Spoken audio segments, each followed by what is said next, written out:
আলহামদুলিল্লাহ ওয়াসসালাতু ওয়াসসালামু আলা রাসূলিল্লাহ আম্মা বাদ আউযু বিল্লাহি মিনাশ শাইতানির রাজীম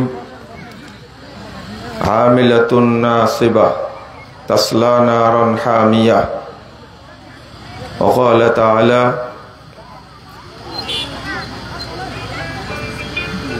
وقدمنا إلى ما عملوا من عمل فجعلناه هباء منثورا وقال صلى الله عليه وسلم من عمل عملا ليس عليه أمرنا فهو رد رواه মুসলিম। সম্মানিত ভাই ও বোনেরা, আল্লাহ রাব্বুল আলামিনের প্রশংসা মুহাম্মদ সাল্লাল্লাহু আলাইহি ওয়াসাল্লামের উপরে দরুদ পাঠের পর আপনাদের কৃতজ্ঞতা প্রকাশ করছি। আল্লাহর কাছে দোয়া করছি আল্লাহ রাব্বুল আলামিন যেন আজকের মাহফিলকে কবুল করে নেন। যারা আয়োজন করেছেন এবং আমরা যারা অংশগ্রহণ করেছি, রব্বুল আলামিন যেন আমাদের সকলকে মাফ করে দেন। আল্লাহ যেন আমাদেরকে জান্নাতুল ফেরদাউসের মেহমান হিসাবে কবুল করে নেন, আমিন। আপনারা যারা দোকানে আছেন বা রাস্তায় আছেন, তাদেরকে প্যান্ডেলে এসে বসে শান্তভাবে আলোচনা শোনার জন্য অনুরোধ করছি। এই ধরনের মাজলিস আল্লাহর কাছে খুব মর্যাদাবান, খুবই গুরুত্বপূর্ণ, নেকিপূর্ণ। রাসূল সাল্লাল্লাহু আলাইহি ওয়াসাল্লাম বলছেন, মা জালাসা কওমুন ইয়াযকুরুনাল্লাহ। কিছু মানুষ যখন এক জায়গায় বসে আল্লাহকে জানতে চায়, আল্লাহ রাব্বুল আলামিনের দ্বীনকে শিখতে চাই, তখন আল্লাহ এত খুশি হন।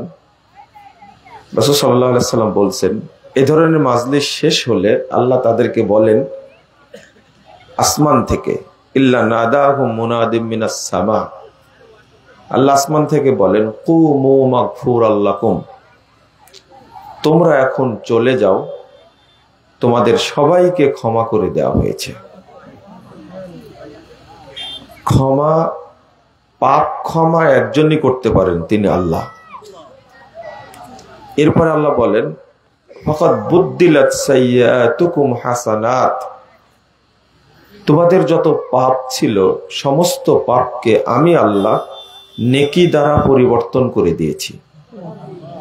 মানে এখন আর তোমাদের পাপ নাই, পাপ যা ছিল সব নেকি হয়ে গেছে। আমরা যদি বুঝতাম যে এই অল্প সময়ের যে বরকত, যে রহমত, আমি আরেকটা হাদিস অনুবাদ করি, তাহলে আপনারা আরো বুঝবেন। এই হাদিসটা আসছে তাবরানী আওসাতের 1556 নম্বর হাদিস, সহিহ মুসলিমে এসেছে 2689 নম্বর হাদিস। রাসূলুল্লাহ সাল্লাল্লাহু আলাইহি ওয়াসাল্লাম বলছেন, এই মাজলিসের ব্যাপারে যখন ফেরেশতারা আল্লাহর কাছে রিপোর্ট পেশ করেন, আপনারা চলাফেরা করবেন না, শান্তভাবে বসেন, বসে আলোচনা শোনেন আর আমার দিকে তাকায় থাকবেন, না হলে আপনাদেরকে বোঝানো যাবে না। বসবে, আপনারা চুপ থাকেন, বসবে, সবাই বসবে ইনশাআল্লাহ। কি বলছিলাম?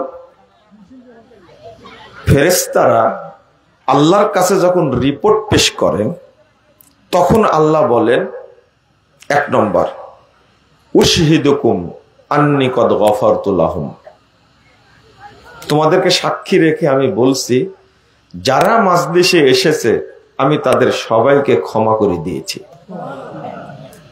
ওয়া আতাইতুহুম মা সালু, আর মাজলিসে এসে তারা আমার কাছে যা চেয়েছে আমি তাদেরকে তাই দিয়ে দিয়েছি।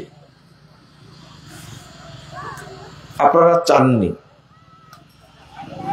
কিন্তু আমি চেয়েছি, আপনারা শুধু আমিন বলেছেন। আমি বলেছি, আল্লাহ যারা এই মাজলিসে এসেছে তুমি তাদেরকে মাফ করে দাও এবং আমাদেরকে জান্নাতুল ফেরদাউসের মেহমান হিসাবে কবুল করে নাও। আমি কিন্তু বলেছি। আপনারা কিছু চেয়েছেন? আপনারা চাননি। কিন্তু হাদিসটা কি? আতাইতুহুম মা সালু, যারা মজলিসে এসেছে তারা আমার কাছে যা চেয়েছে আমি তাদেরকে তাই দিয়েছি।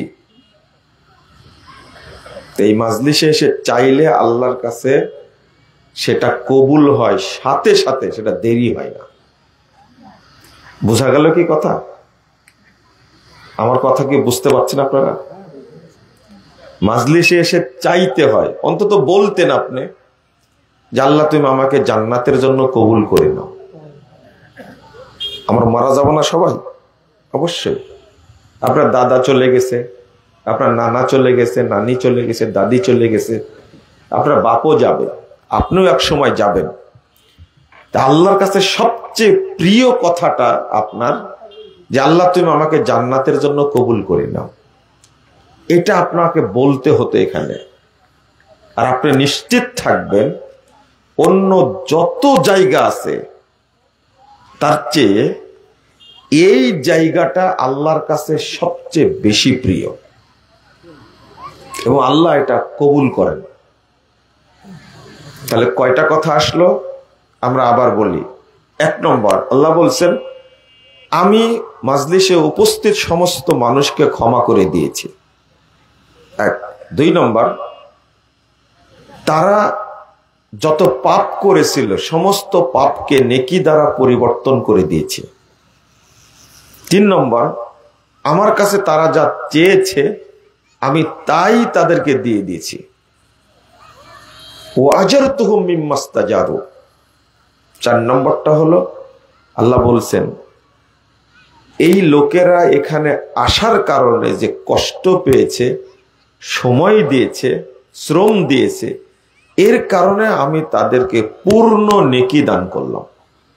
পূর্ণ নেকি মানে যে নেকি হলে আপনার নেকির পাল্লাটা ভারী হবে, যে নেকি হলে আল্লাহ আপনাকে জান্নাত দিবেন, সেই পরিমাণ নেকি আল্লাহ দান করবেন। এই সুন্দর কথাগুলো ফেরেশতারা শুনে আল্লাহকে বলছেন ইয়া রব ফিহিম ফুলানুন আব্দুন খাত্তা। আল্লাহ শুনেন, এদের মধ্যে একজন লোক এসে বসে গেছে, লোকটা পাপী, খুব খারাপ, নিকৃষ্ট, বড় পাপী একজন মানুষ, সে এর মধ্যে এসেছে, আপনি কি তাকেও মাফ করবেন? দেখেন ফেরেশতারা কত সচেতন, ওরাই তো পাপ লেখে, তাই না?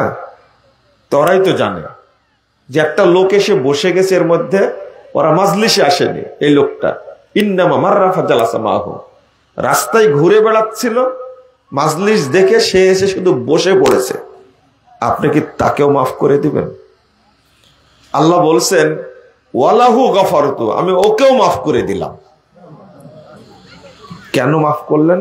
এরপরে আল্লাহ বলছেন হুমুল জুলাসা, এই মাজলিসটা এত প্রিয় আমার কাছে, তারা এমন কিছু মানুষ এখানে বসছে, আমি তাদেরকে এত পছন্দ করি, এর মধ্যে যেই এসে বসে যাবে লা ইয়াশকা বিহিম জালিসুহুম, আমি তাকেই মাফ করে দেব। আপনি বুঝতে পারছেন এবার এটা কত গুরুত্বপূর্ণ? আপনি বুঝেন নে, আমি একটু আবার বলি ঘুরায়া। এইভাবে আপনি সালাত আদায় করবেন, সালাত আদায় করবেন, রাসূল সাল্লাল্লাহু আলাইহি ওয়াসাল্লাম বলছেন, আল্লাহ তাআলা বলছেন সালাত আদায় করলে পাপ ক্ষমা হবে। পাপ কি? কিন্তু পাপগুলো নেকি হবে না। আপনি হজ করতে যান, উমরা করতে যান, আল্লাহ পাপ ক্ষমা করে দিবেন, কিন্তু সমস্ত পাপ নেকি হবে এরকম কথা নাই। আপনি সিয়াম পালন করেন, 70 বছর যাবৎ সিয়াম পালন করছেন, রমাজানের সিয়াম পালন করলে আল্লাহ পাপ ক্ষমা করবেন, কিন্তু পাপগুলোকে যে আল্লাহ নেকি করে দিবেন এরকম কথা নাই। কিন্তু মাজলিসে যদি কেউ অংশগ্রহণ করে, আল্লাহ বলছেন আমি পাপ ক্ষমাও করে দেব, বিগত জীবনের পাপগুলোকে আমি নেকি দ্বারা পরিবর্তন করে দেব। কেন বলেন তো? আপনি মসজিদে যান, সালাত আদায় করেন, কোনো হাদিস নাই এরকম যে তুমি মসজিদে গেছো, সালাত আদায় করেছো, তোমার দোয়া কবুল করেছি, এরকম কোনো হাদিস নেই। দেখেন আপনি, বুঝেন না মনে হয়, তাই না? তুমি চাইলে আমি দিলাম, মসজিদে গেলে আপনি চাইবেন আল্লাহ দিবেন, এরকম কোনো কথা নাই। কিন্তু এই মাজলিসে এসে কেউ যদি দোয়া করে, আল্লাহ বলছেন যে আতাইতুহুম মা সালু, তারা আমার কাছে যা চেয়েছে আমি তাদেরকে তাই দিয়ে দিছি। কেন বলেন তো দেখি? এটা হলো মাজলিসুল ইলম, ইলমের মাজলিস। ইলমের এত দাম আল্লাহর কাছে, এটা তার প্রমাণ। দ্বীনি ইলমের দাম এত বেশি, এত বেশি, কিন্তু আপনারা আমরা জানি না। এটা মাজলিস দাওয়া, এটা হলো দাওয়াতের মাজলিস। আমি ইলম আলোচনা করব, আপনারা কিছু শিখবেন, কিন্তু মসজিদে যাবেন, সালাত আদায় করে চলে আসবেন, কি শিখলেন? দেন উত্তর দেন। কিছু শিখেননি। ইবাদতটা পালন করলেন, শিখলেন না। হজ করতে গেলেন, ফিরে আসলেন, কি শিখেছেন? নিজের দায়িত্ব পালন করেছেন, কিন্তু শিখেননি। সিয়াম পালন করে সুবে সাদেক থেকে সূর্যাস্ত পর্যন্ত, কি শিখলেন? আল্লাহ কেন এত দাম দিয়েছেন? এটা হলো সবচেয়ে কড়া ফরজ ইবাদত, যেটা দাওয়াত। এটা হলো দাওয়াতের মাজলিস। যদি মানুষের গুরুত্বটা বুঝতো, তাহলে কেউ বাড়িতে থাকতো না, কেউ থাকতো না, সবাই আসতো। একটু শুনে আসি আলোচনা।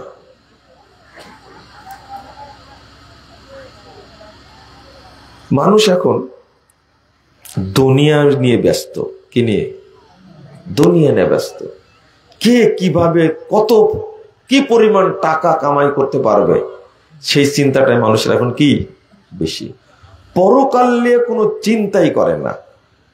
সে সন্তান তার পেট থেকে জন্মই নেয়নি, সে চিন্তা করছে ছেলেকে আমেরিকা পাঠানো যায় কিভাবে, কানাডায় পাঠানো যায় কি করে, তাকে কিভাবে ব্যারিস্টার বানানো যায়, জাজ বানানো যায়। কোনো মা বাবা চিন্তা করে না যে ছেলেকে কিভাবে আলেম বানানো যায়। আল জামিউস সাগীর, এই হাদিসের মধ্যে একটা হাদিস বর্ণিত হয়েছে, 1879 নম্বর হাদিস। রাসূলুল্লাহ সাল্লাল্লাহু আলাইহি ওয়াসাল্লাম বলছেন, ইন্নাল্লাহা ইউবগিযু কুল্লা আলিমিন বিদ-দুনিয়া জাহিলিন বিল আখিরাহ। আল্লাহ তাআলা ওই সমস্ত মানুষের উপরে অভিশাপ নাজিল করেন যারা দুনিয়াবি জ্ঞানে অভিজ্ঞ, অনেক জানে, কিন্তু দ্বীনের ব্যাপারে অজ্ঞ।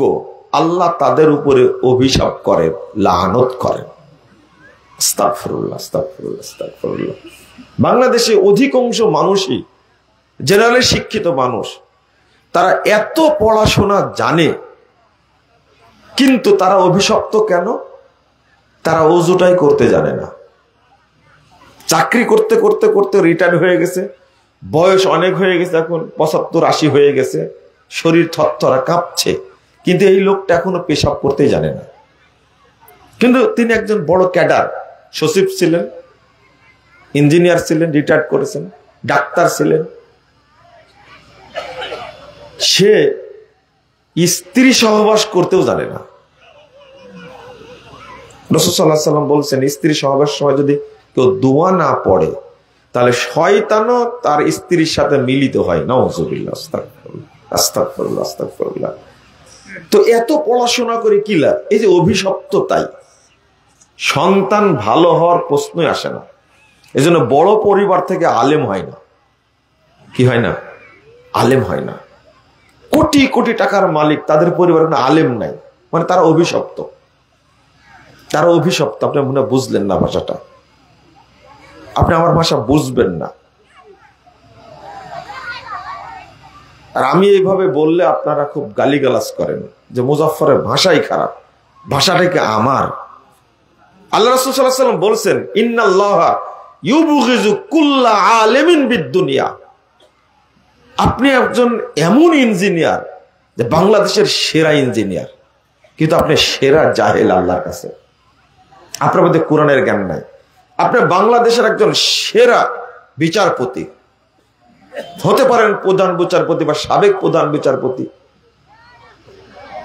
বা ABM খায়রুল হক সাহেবের মতো একেবারে ধান্দাবাজ একটা বিচারপতি হতেই পারেন আপনি, যে বাংলাদেশে 16টা বছর মানুষকে হত্যার একটা পথ বের করে দিয়েছিল। আমি তার কথা বলছি, মনে আছে? এই ব্যাকুব এখন লন্ডনে পালায় আছে, বুঝেননি মনে হয় তারা? যাদের কারণে দেশের ক্ষতি হয়, যাদের কারণে দেশটা ভঙ্গুর হয়ে যায়, চুরি করতে করতে করতে দেশের আর কিছুই রাখেনি। আপনি মনে করছেন যে এরা অভিশপ্ত কেন? হ্যাঁ, অভিশপ্ত এই জন্যই তাদের দ্বারা আল্লাহ কোনো ভালো কাজ করাননি। যা করাইছেন সব কি কাজ? খারাপ কাজ করাইছেন, সব খারাপ কাজ করাইছেন। BCS ক্যাডার হয়ে ও সচিব হয়ে এই দেশকে অর্থনৈতিকভাবে পঙ্গু করে দিয়েছে। মানে কোন ক্যাডার জানেন? এই ক্যাডার, এই শয়তান হলো BCS এর কোশ্চেন কিনে পরীক্ষা দিয়ে ক্যাডার হয়েছে। মনে বুঝেননি আপনি আমার কথা? আপনি বৈধভাবে পরীক্ষা দিয়েছেন, আমি আপনাকে বলি আমি পাপী হতে যাবো কেন? বুঝেননি মনে কথা, তাই না? আপনি বৈধভাবে পরীক্ষা দিয়েছেন, জেনুইন একজন ক্যাডার আপনি, তা আপনার ব্যাপারে বলে আমি কাবিরা গুনাহ করবো কি জন্য? আমি তো আপনাকে বলছি না, আমি ওই চোরটাকে বলতেছি যে চোর BCS ক্যাডার হয়ে দেশের ক্ষতি করেছে, আমি তাকে বলছি। আমি ওই জানোয়ারকে বলছি যে ইঞ্জিনিয়ার হওয়ার পরেও দেশের যত কনস্ট্রাকশনের ব্যাপার আছে সবগুলোর ব্যাপারে কোটি কোটি টাকা আত্মসাৎ করেছে। আমি এই জানোয়ারটাকে বলেছি, আপনাকে তো বলিনি। আপনার রাগেন কেন? ডাক্তার তো বহু আছে, ভালো ডাক্তার অনেক আছে, আমি তো তাকে কষাই কষাই বলিনি। আপনি রাগলেন কেন? মানে আপনারও সমস্যা আছে। আপনার তো রাগার কথা না। আপনি ভালো ডাক্তার হলে আপনাকে কষাই বলবো কেন? আপনাকে আমি ডাকাত বলবো কেন? আমি কি ডাক্তার বলতে কি জাকির নায়েককেও বুঝাইছি? বুঝেননি মনে আমার কথা? আমি ডাক্তারকে ডাকাত বলছি, তাই বললে কি জাকির নায়েককে বলছি ডাকাত? না না না, আমি ডাক্তার বলতে পিনাকিকে বুঝাইনি। আপনি চিনেন পিনাকিকে? একটা লোক ফ্রান্সে থাকে, নাম হলো পিনাকি ভট্টাচার্য। ও বলে আল্লাহ তাআলা তুমি আমাকে মাফ করে দিও। কখন আল্লাহ বলে কখন মা কালী বলে তার ঠিক ঠিকানা। এখন বলে বেশি আল্লাহর কথা। চিনেন লোকটাকে? তা আমি ডাক্তার বলতে তাকে বলছি না। ও হিন্দু হতে পারে, তবে দেশত্ববোধে তার মধ্যে আছে অগাধ বিশ্বাস। কথা কি বুঝতে পারছেন? আমি তাকে বলবো এখন, আমি আপনাকে বলছি যে দেশের বিরুদ্ধে আপনি ষড়যন্ত্র করেন। হিন্দু আমার ভাই হতে পারে না? ও দেশের নাগরিক, ট্যাক্স দিয়ে বসবাস করবে, সে তার অধিকার আছে। কি তুমি হিন্দু হ্যাঁ ষড়যন্ত্র করবে আর দেশটাকে ভারত বানাবে আর আমি মুসলমান হিসেবে মেনে নেব? এটা তো হয় না। আপনি আমার বুঝেননি, তাই না? আমি যে হাদিসটা অনুবাদ করেছি আবার শোনেন। আল্লাহ রাসূল বলছেন, ইন্নাল্লাহা ইউবগিযু কুল্লা আলিমিন বিদ-দুনিয়া জাহিলিন বিল আখিরাহ। যারা দিন সম্পর্কে অজ্ঞ কিন্তু দুনিয়াবি জ্ঞানের ব্যাপারে অভিজ্ঞ, খুব পণ্ডিত, আল্লাহ তাদের উপরে 24 ঘন্টা অভিশাপ দেন। আল্লাহ তাদের উপরে গজব নাজিল করেন, আল্লাহ তাদের উপরে লানত করেন। এই জন্যই তো বড় বড় শিক্ষিত মানুষ আলেম দেখলেই শরীরে আগুন জ্বলে। এতই খারাপের খারাপ এরা। আর যারা পুলিশ নামে দেশে আছে, 2-1 জন মনে হয় হবে, এই 12-13 বছরে 2-4 জন পুলিশের সাথে দেখা হয়েছে, ভালো মনে হয়েছে। আর বাকিদের সাথে সবসময় তো দেখা হয়। এরা কেউ মানুষের পেট থেকে হয়েছে বা মায়ের পেট থেকে জন্মগ্রহণ করেছে, এটা আমার বিশ্বাসই হয় না। মানুষ হলে এরকম করতে পারে না। যতগুলো মানুষ মেরেছে ইসরায়েল ফিলিস্তিনে, যতদিন সময় লাগছে বাংলাদেশে 5 আগস্টের আগে মারতে তার চেয়ে অনেক কম সময় লাগছে। বুঝেন না মনে আমার কথাটা? বুঝবেন না আপনারা। আমার সরাসরি কথা তো বুঝতে একটু সময় লাগবে, 10 বছর লাগবে। আপনার 10 বছরই লাগবে। আমার কথা বুঝবেন না আপনারা। এদেরকে মানুষ বলবেন কি করে? এরা তো লাইসেন্স প্রাপ্ত সন্ত্রাসী। আর ইউনূস সাহেব যতদিন আছে ততদিন বলি না, তারপরে যা হয় হবে। রেকর্ডিং তো থাকছেই, তাই না? এই কদিন বলতে দেননি, মসজিদ দাঁড়ায় খুতবা দিয়েছে, গলা চিপে ধরেছেন, ডিবি ধরে নিয়ে গেছে, ডিজিএফআই ধরে নিয়ে গেছে, এনএসআই ধরে নিয়ে গেছে, কি হয়রানি না করেছে। যতদিন এই লোকটা আছে ততদিন তো বলি, তারপরে যা হয় হবে। কারণ মরণ তো কারোর হাতে না, একজনের হাতে। কার হাতে? আল্লাহর হাতে। আপনারা কি বিশ্বাস করেন? না না, বিশ্বাস করেন না। আপনারা বিশ্বাস করেন মরণ হাসেনার হাতে। তওবা তওবা, আস্তাগফিরুল্লাহ। এটাই চূড়ান্ত। আপনি একজন গোয়েন্দা, একজন টুপিওয়ালা দেখলে, পাঞ্জাবিওয়ালা দেখলে, দাড়িওয়ালা দেখলে আপনার পিছনে শয়তান আগুন ধরা দেয়। ওর ব্যাগে নাকি বোমা থাকে, সব আলেমের ব্যাগে নাকি বোমা থাকে। বাংলাদেশে যে যত বড় চোর সে তত বড় সার, জানেন আপনারা? যে যত বড় চোর সে তত বড় সার। বাংলাদেশে এয়ারপোর্টে ঢুকবেন, বড় একটা চোর ঢুকছে, তো মনে করেন যে সারা এয়ারপোর্টের নিরাপত্তা দিয়ে চারিদিকে সেনাবাহিনী, বিজিবি, র্যাব, গোয়েন্দা, NSI, DGFI, DB, CTSB, CID গোষ্ঠী শুদ্ধ ভরে গেছে, কিন্তু বাংলাদেশের সবচেয়ে বড় চোর সে। কিন্তু একজন আলেম ঢুকলেই অফিসারের মাথায় ঢোকে, যে মনে হয় বোমা নিয়ে ঢুকছে। তুমি জানো না 56 জন অফিসারকে মেরে ফেলে দিয়েছে পিলখানাতে, ওখানে একজন আলেম ছিল। কারা মারছে? তুমি গোয়েন্দা নামের কলঙ্ক। তুমি আজও ধরতে পারো না এরা কারা মারলো। এতগুলো অফিসারকে, প্রশিক্ষিত দেশের প্রাণকে মেরে ফেলে দিয়েছে, তুমি আজও ধরতে পারো নি। আর তুমি আলেমের ব্যাগের মধ্যে শুধু বোমা খোঁজো, তাই না? তুমি গোয়েন্দা, তুমি একটা নিকৃষ্ট জাত, তুমি বাংলাদেশের শত্রু, তুমি বাংলাদেশের কলঙ্ক, তুমি কুসন্তান, একটা ভালো সন্তান না তুমি। পরিষ্কার কথা। কারণ হলো এরা আল্লাহর গজব প্রাপ্ত। কথা কি বুঝতে পারছেন? এটা আল্লাহর গজব প্রাপ্ত। না হলে বাপ মায় এত টাকা পয়সা খরচ করবে, ইঞ্জিনিয়ার বানাইছে, আগে বাপ মায়ের শাস্তি হবে। আগে এদের বাপ মায়ের শাস্তি হবে, তারপরে এদের শাস্তি হবে। এত টাকা ব্যয় করে তাকে ডাক্তার বানাইছে, তো ডাকাত হলো কি করে? আগে কার দোষ? আপনাদের লজ্জা এখনো হবে না, ঘুরে ওই জায়গাতেই পড়াবেন যেখানে বানর তৈরি হয়। আপনি চিন্তা করতে পারছেন? বাপ মা নাম রাখছে এত সুন্দর, নাম হলো জাফর ইকবাল। এই হারামখোর পড়াশোনা করে, প্রফেসরগিরি করে, গবেষণা করে বলছে যে আমি বানর থেকে তৈরি হয়েছি। তোর বাপ মা নাই? বুঝেননি কথা মনে হয়? শুধু ওর অপরাধ, ওর বাপ মায়ের অপরাধ নাই? স্কুল, কলেজ, বিশ্ববিদ্যালয় যারা পড়াচ্ছেন, আরে বেসিক জ্ঞান আগে তাওহীদ দেন। সন্তানদেরকে আগে মাদ্রাসায় পড়ান। এখন মাদ্রাসায় পড়ার পরে ইঞ্জিনিয়ার হওয়া যায়, মাদ্রাসায় পড়ার পরে এখন ডাক্তার হওয়া যায়, সচিব হওয়া যায়, আইনজীবী হওয়া যায়, বিচারপতি হওয়া যায়। আপনি এখন কেন স্কুলে পড়াবেন আপনার সন্তানকে? আপনি মুসলমান না? যেখানে বানর তৈরি হয় সেখানে আপনি সন্তানকে পড়ান। বিচার আগে আপনার হবে, তারপর আপনার সন্তানের হবে। আপনি বেসিক জ্ঞানটা দিয়ে দেন, এরপর চিন্তা করেন এ আলেম হয়ে গেছে, আমি ইঞ্জিনিয়ার বানাবো, কোনো সমস্যা নাই, আমি তাকে ডাক্তার বানাবো, কোনো সমস্যা নাই। এটা করলেন কেন? এটা আপনি গোড়াতেই ভুল করেছেন। আমি বললাম না, এখন পর্যন্ত মুসাফা করতেই জানে না। একজন বলছে, খুব কি বলবেন আপনি, হাস্যকর ফতোয়া জানতে চাচ্ছে, হাস্যকর ফতোয়া জানতে চাচ্ছে।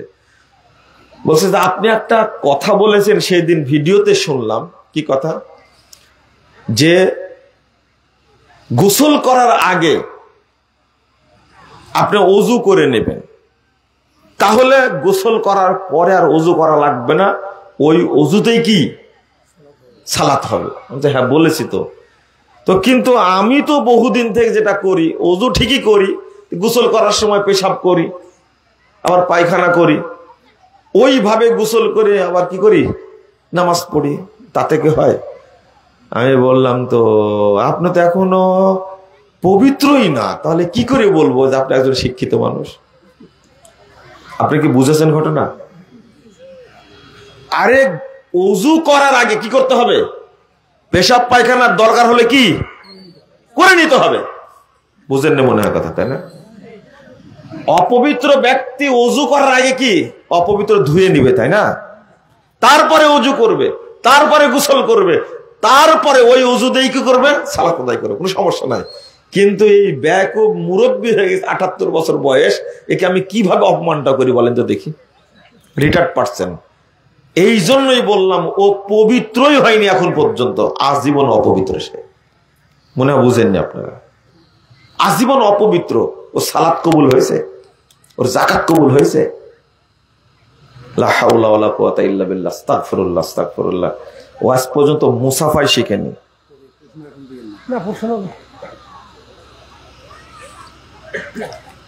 কালেকশন তো করালেন হুজুর দেয়া, আমাকে কেউ টাকা দিবে না, জানে সবাই। আমি আদায় করিও না, টাকা দেও না মানুষ আমাকে। বললে টাকা দিবেন এরা মনে করছেন? কি যেন বলছিলাম ভুলে গেলাম।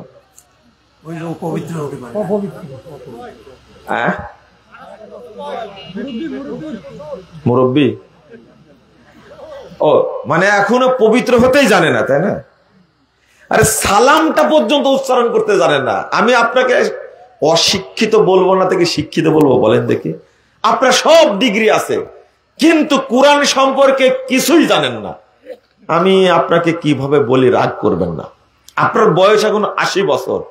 মসজিদে উঠার সময় যে বললেন আল্লাহুম্মা আফতাহ লি আবওয়াবা রাহমাতিক, আপনি এই কথাটার অর্থ জানেন না। আপনার সালাত হয় না, হয়নি। ৮০ বছর যদি আপনার সালাত এক নেকি হয়, তাহলে আপনার সাথে কাল কিয়ামতের মাঠে চ্যালেঞ্জ, আমার চ্যালেঞ্জ কিয়ামতের মাঠে। আপনি পড়ছেন আল্লাহু আকবার, হাত বেঁধে বলছে আল্লাহুম্মা বাঈদ বাইনি ওয়া বাইনা খাতায়ায়া কামা বা'আদতা বাইনাল মাশরিকি ওয়াল মাগরিব, আল্লাহুম্মা নাক্কিনি মিনাল খাতায়া কামা ইউনাক্কা সাওবুল আবিদ মিনাদ দানাস। এই যে পড়লেন বাঈদ বাইনি, ৮০ বছর যাবত পড়ছেন, অর্থ জানেন না, কবুল হয়নি, কবুল হয়নি, এক নেকি কবুল হয়নি। যদি হয় কিয়ামতের মাঠে আপনার সাথে চ্যালেঞ্জ, আমার চ্যালেঞ্জ। আপনি পড়ছেন আলহামদুলিল্লাহি রাব্বিল আলামিন আর রহমানির রহিম মালিকি ইয়াউমিদ্দিন ইয়্যাকা না'বুদু ওয়া ইয়্যাকা নাস্তাঈন ইহদিনাস সিরাতাল মুস্তাকিম। অর্থ জানেন না, পড়ছেন শুধু ৮০ বছর যাবত, এক নেকিও হয়নি ৮০ বছরে। এটা চ্যালেঞ্জ। কিন্তু বাংলাদেশের আইনে কি আছে, আমেরিকার আইনে কি আছে, কানাডার আইনে কি আছে, ভারতের আইনে কি আছে, সব আপনার মাথার মধ্যে আছে। কিন্তু এই ছোট্ট ছোট্ট দোয়ার অর্থ আপনি জানেন না। আল্লাহ আপনারটা কবুল করবে মনে করেছেন? আল্লাহ কি পাগল আপনার মতো? আল্লাহ কি আপনার মতো জাহেল?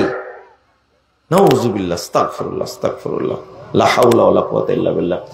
আপনি রুকুতে গিয়ে পড়ছেন সুবহান রাব্বিল আলা, সুবহান রাব্বিল আযীম, সুবহান রাব্বিল আযীম, সুবহান রাব্বিল আযীম, জানেন না অর্থ, কবুল হবে না। আপনি সিজদায় গিয়ে পড়ছেন সুবহান রাব্বিল আলা, সুবহান রাব্বিল আলা, কবুল হবে না, আপনি জানেন না অর্থ।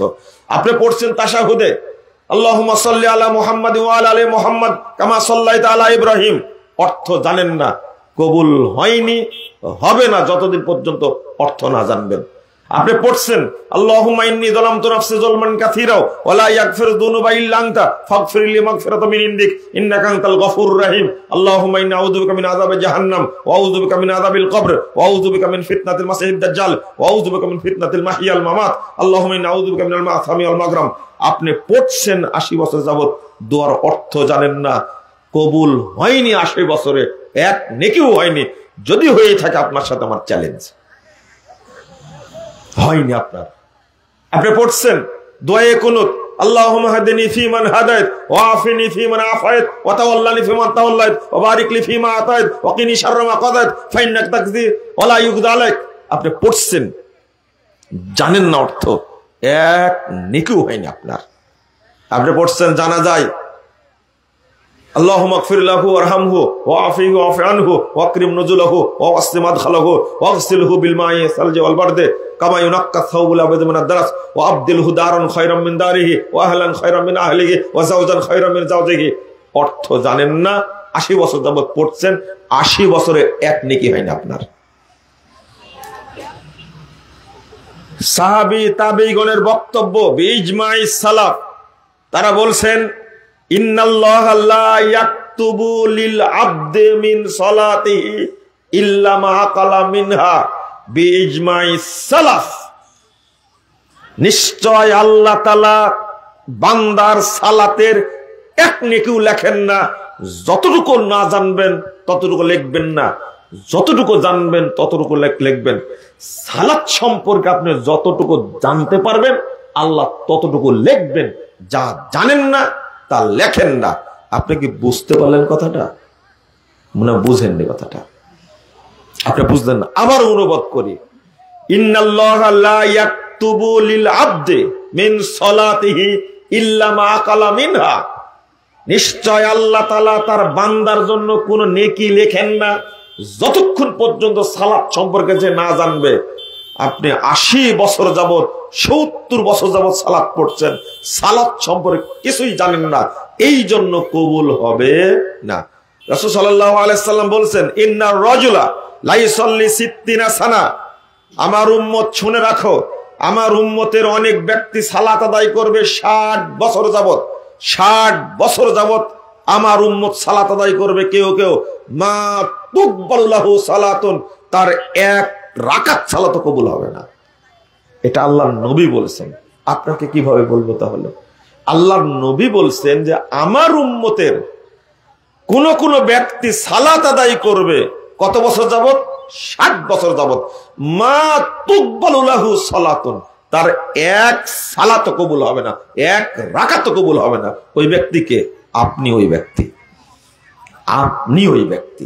শেষে একটা হাদিস অনুবাদ করে আল্লাহ রাসূল বলছেন ইয়াতি আলান নাসে জামান, মানুষের সামনে একটা যুগ আসবে, একটা সময় আসবে, ইয়াসতামিউনা ইয়াসাল্লুনা ফিল মাসাজিদ, মানুষরা দলে দলে মসজিদে যাবে, সব মসজিদ মুসল্লি দ্বারা পূর্ণ থাকবে, ভর্তি থাকবে। 30,992 নম্বর হাদিস মুসান্নাফ ইবনে আবি শাইবের মধ্যে এসেছে মাওকুফ সূত্রে। আল্লাহ রাসূল সাল্লাল্লাহু আলাইহি সাল্লাম বলছেন আমার উম্মতের এমন একটা টাইম আসবে তখন মানুষ দলে দলে মসজিদে যাবে, সালাত আদায় করবে, পুরো মসজিদ মুসল্লি দ্বারা পূর্ণ থাকবে, কিন্তু ওয়ালাইসা ফীহি মুমিন, কোন মসজিদে একজন ঈমানদার পাওয়া যাবে না। মুসল্লি আছে কিন্তু কি নাই? মুমিন নাই, ঈমানদার নাই। তাহলে কবুল হবে? ঈমান ছাড়া কোন ইবাদত কবুল হবে? আপনার বিশ্বাস হয়? কেউ নামাজ পড়ছে 80 বছর যাবত কিন্তু একদিনও ওযু করেনি, কবুল হবে? আপনার বৌমা, আপনার ছেলের বউ তাহাজ্জুদ পড়ে 30 বছর যাবত কিন্তু ও জানে না তাহাজ্জুদে ওযু করা লাগে। বলেন তো কয় দিনের কবুল হয়েছে? কয় রাকাত কবুল হয়েছে? ঠিক ঈমানবিহীন কেউ যদি ইবাদত করে কিয়ামত পর্যন্ত যদি 10,000 বছর বয়স হয় তবুও এক রাকাত কবুল হবে না।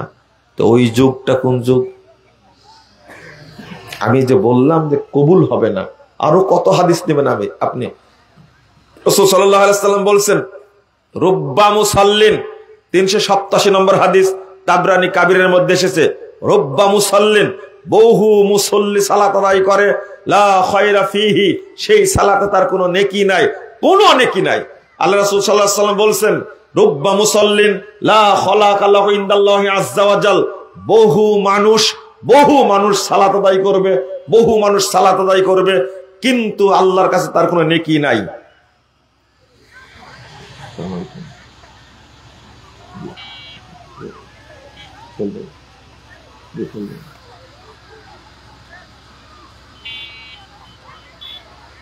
কথাটা বলেছেন বক্তব্য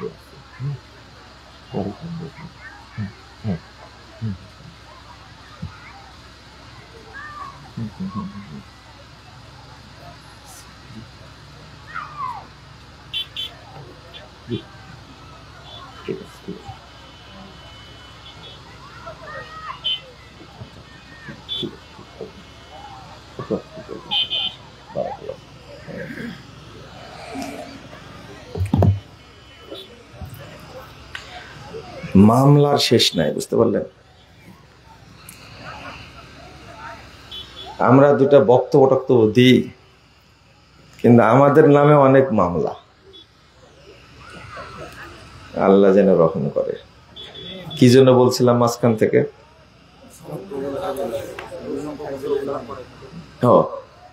আল্লাহ রাসূল বলছেন রুব্বা মুসাল্লিম লা খালাকা লা ইনদাল্লাহি আযজা ওয়া জাল, আল্লাহর কাছে তার কোনো নেকি থাকবে না। আপনি কি বুঝতে পারছেন হাদিসগুলো? আপনার কি মনে হয় ওই মুসল্লি আমরা? আমরা সালাত পড়ি, কিন্তু বহু মুসল্লি কাফের। কি কাফের? আমরা নামাজ পড়ি, কিন্তু বহু মুসল্লি মুশরিক। কি মুশরিক? আমরা নামাজ পড়ি, কিন্তু বহু মুসল্লি মুনাফিক। যারা কাফের, মুশরিক, মুনাফিক, তাদের কি ঈমান আছে? ঈমান আছে? যেমন যারা নামাজ পড়ে মাজার পূজা করে, তারা কি মুসলমান না কাফের? কাফের, সরাসরি কাফের। যারা কবর পূজা করে, পীর পূজা করে, তারা নামাজও পড়ে, বলেন তো তারা মুসলিম না কাফের? কাফের, তাজা কাফের। বরং ওই মুশরিকদের চেয়ে যারা বেদিন, অমুসলিমদের চেয়ে এরা বড় কাফের। মনে বুঝেন, তাই না? বুঝেন, একটু বুঝেন। কারণ এরা মুসলিম হওয়া সত্ত্বেও, নামাজ পড়া সত্ত্বেও মাজার পূজা করে, কবর পূজা করে, পীর পূজা করে, তাবিজের ব্যবসা করে।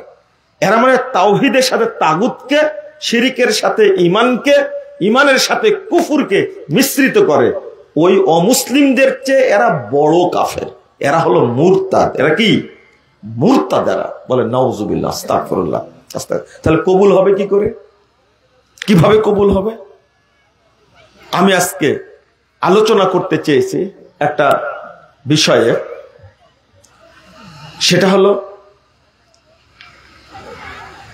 আমরা যে আমলগুলো করি, এই আমলগুলো যেন আল্লাহর কাছে কি হয়? কবুল হয়। কি হয়? কবুল যেন হয়। এটা প্রথম শর্ত হলো আকীদা ফ্রেশ থাকা লাগবে। কি? আকীদা পরিষ্কার থাকা লাগবে। দ্বিতীয় কাজ হলো আমলের সাথে যেন কখনো কোনো শয়তানি আমল যোগ না হয়। মনে থাকবে? শয়তানি আমল বলতে কি বুঝেন জানেন কি? যে আমলটার দলিল পাওয়া যায় না, হয় জাল হাদিস, না হলে ভুয়া আমল, তাহলে আপনি বুঝবেন এটা হলো ইবলিসি আমল। কি আমল? আমি আপনাকে বুঝাই দিব, একটু বুঝার চেষ্টা করবেন। আর তার আগে আপনাকে একটা মুটের উপর একটা কথা বলি, মুটের উপর একটা কথা বলি। সেটা হলো আপনার বয়স এখন ৭০ বছর। কত? ৭০ বছরে আপনি সবই ভালো আমল করে আসছেন, দলিল ভিত্তিক সব আমল করে আসছেন, সব আমল করে আসছেন ৭০ বছরে। কিন্তু একটা আমল কিভাবে থেকে গেছে, মানে আপনি করে আসছেন গোলামি করে, একটা মাত্র। কয়টা? সেটা কি? আপনি কুরআন তেলাওয়াতের পরে পড়েন সাদাকাল্লাহুল আযীম। কি পড়েন? শুধু একটা। অন্য সব ঠিক আছে। আপনি সালাত সুন্নাত মোতাবেক করেন, মুসাফা সুন্নাত মোতাবেক করেন, আপনি হজ করেছেন সুন্নাত মোতাবেক, যাকাত দেন সুন্নাত মোতাবেক, তারপরে সিয়াম পালন করেন শরীয়ত মোতাবেক, সব ঠিক আছে। ৭০ বছরের আমলে কোনো সমস্যা নাই। শুধু একটা জিনিস আসে, আপনি কুরআন তেলাওয়াতের পরে পড়েন কি সাদাকাল্লাহুল আযীম। আমি আপনাকে বলে দিচ্ছি ৭০ বছরের কোনো ইবাদত আপনার কবুল হয়নি। ৭০ বছরের কোনো ইবাদত আপনার কবুল হয়নি।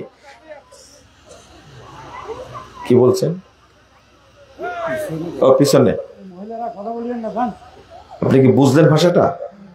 এই যে এই কথাটা বলতে গেলাম, বুঝাতে গেলাম, এখানেও ইবলিস খোঁচা দিয়েছে। খুব গুরুত্বপূর্ণ কথা কিন্তু না। আমি অনেকবার খেয়াল করেছি, বুঝতে পারলেন? অনেকবার খেয়াল করেছি, গুরুত্বপূর্ণ কথাটা যখন বুঝাতে যাব, তখন একটা ইবলিস ওখানে ধাক্কা মারে, হয় বিদ্যুৎ চলে যাবে, বুঝেননি কথা, হয় কিছু একটা ঘটবে। যে এতক্ষণ টেনে টেনে কথা বলতে বলতে বলতে শেষ কথা যখন বলতে গেছি, যে এত আমল করেছেন, তার মধ্যে একটা ইবলিসি আমল আছে। কয়টা? একটা। 70 বছর বয়সে।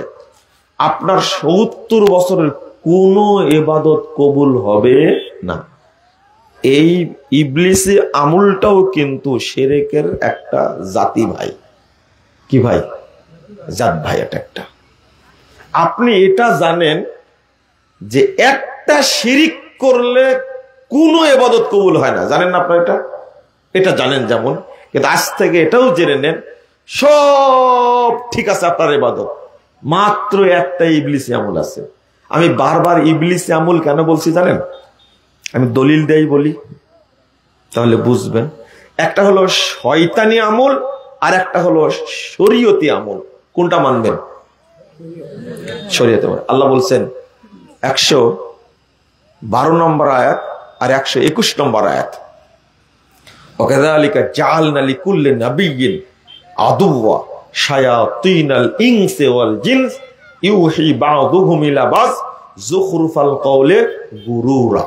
আল্লাহ বলছেন মানুষদের মধ্যে থেকে শয়তান আর জিনদের মধ্যে থেকে শয়তান।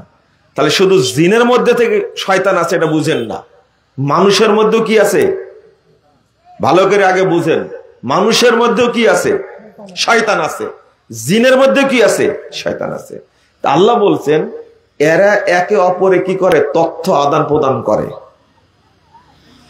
জিন শয়তান ওহী নাযিল করে মানুষ শয়তানের উপরে, আর মানুষ শয়তান তথ্য দেয় কাকে? জিন শয়তানকে।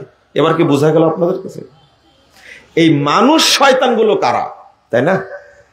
মানুষ শয়তানগুলো কারা?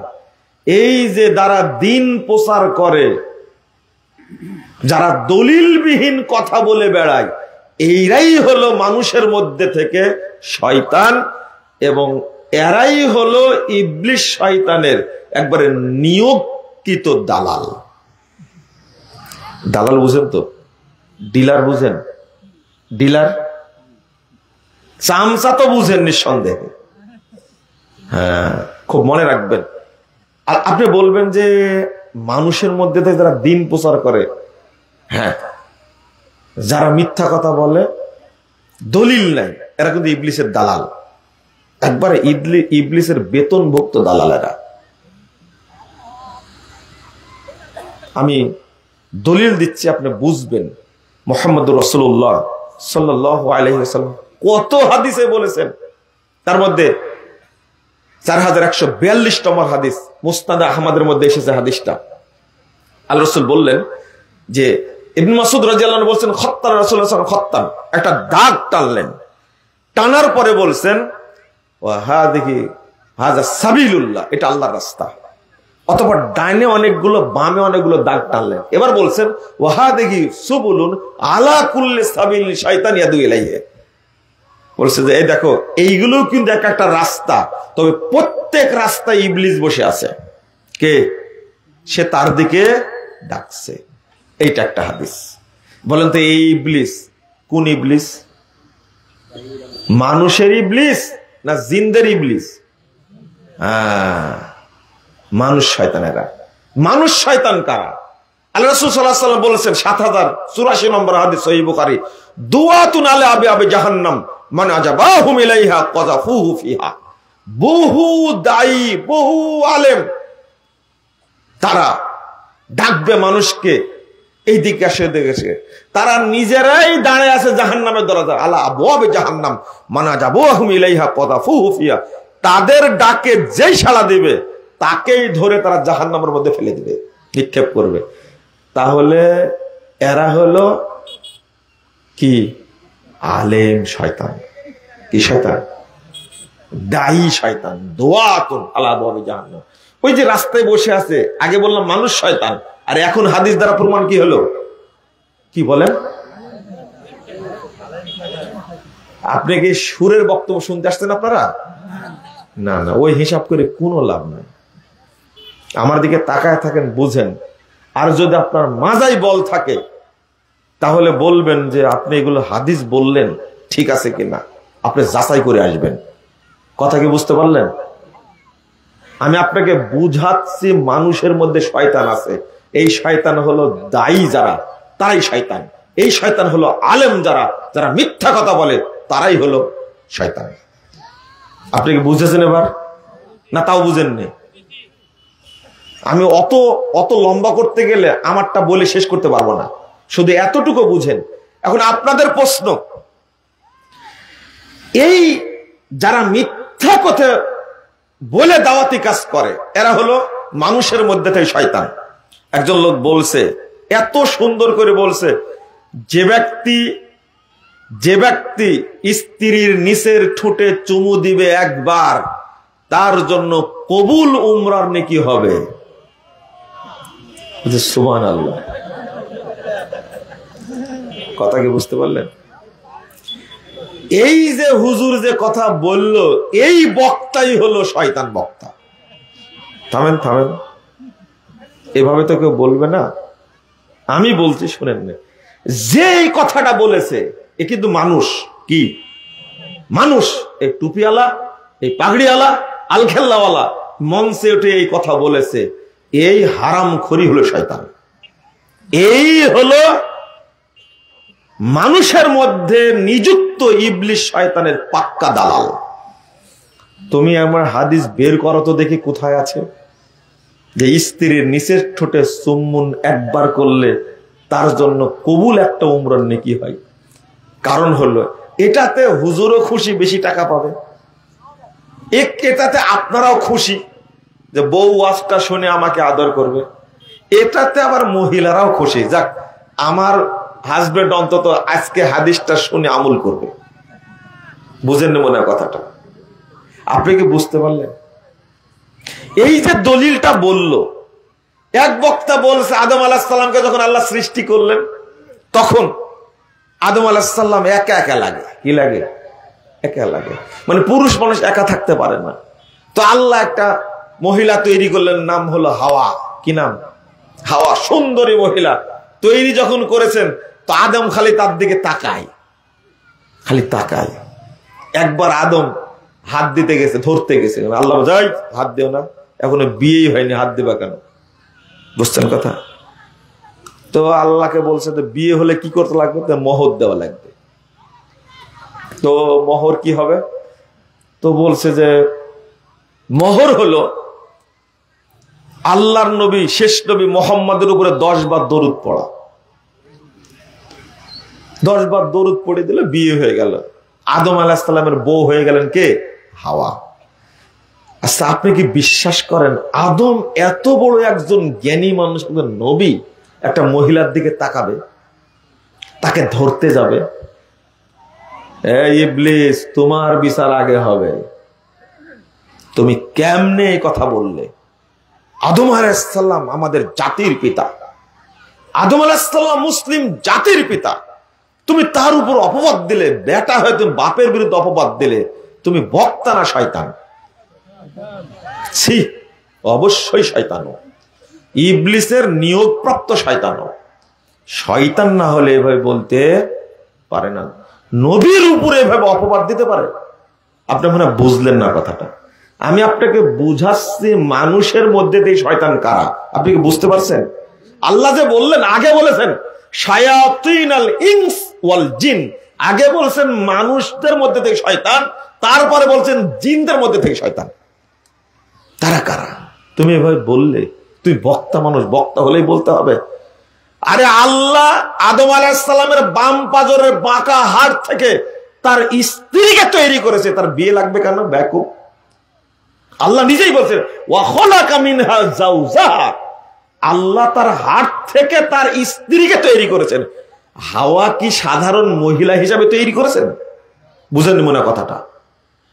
স্ত্রী হিসাবে হাওয়াকে আল্লাহ তৈরি করেছেন, তো বিয়ে লাগবে কেন? বেকুব কোথাকার। মনে বুঝেন না আপনারা? বুঝবেন কি এই বক্তব্য আপনারা?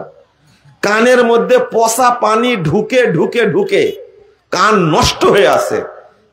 একদিন ভালো ঘি খেলে তো পেট নষ্ট হবে, এটা তো নিয়ম। আর দিনাজপুরে এরা বেশি জায়গা পায়, আমি স্পষ্ট বলছি। দিনাজপুর না এটা? হুজুরকে ডেকে নিয়ে আসেন, হুজুরের ভিজিট হলো 1,80,000 টাকা, কারো ভিজিট 1,20,000 টাকা। মাদ্রাসা বিক্রি করে টাকা দিবে, তাও এই শয়তানকে নিয়ে আসবে। এটা আপনাদের কাজ, তাই না? আপনার গায়ে রক্ত আছে না পুঁজ আছে বলেন তো দেখি, বলেন, সত্যি কথা বলেন, রক্ত না পুঁজ? সি সি সি, আপনাদের লজ্জা হবে না? আমি এভাবেই বলে যাচ্ছি, গালি দিয়ে না আপনি, আমার যায় আসে না, কিন্তু শুনছেন তো, শুনে গালি দিচ্ছেন, এটা আমার কাছে ভালো লাগছে।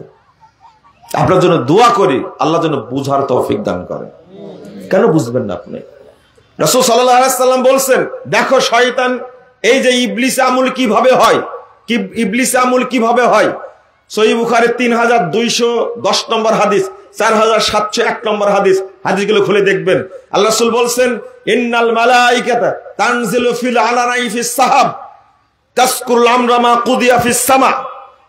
ফেরেশতারা আসমানে মেঘের মধ্যে বসে মিটিং করে, কালকে কি ঘটবে এইগুলো নিয়ে আলোচনা করে। ফাতাস্তারিকু শায়াতিনাস সামা, শয়তান তখন সেটা চুরি করে।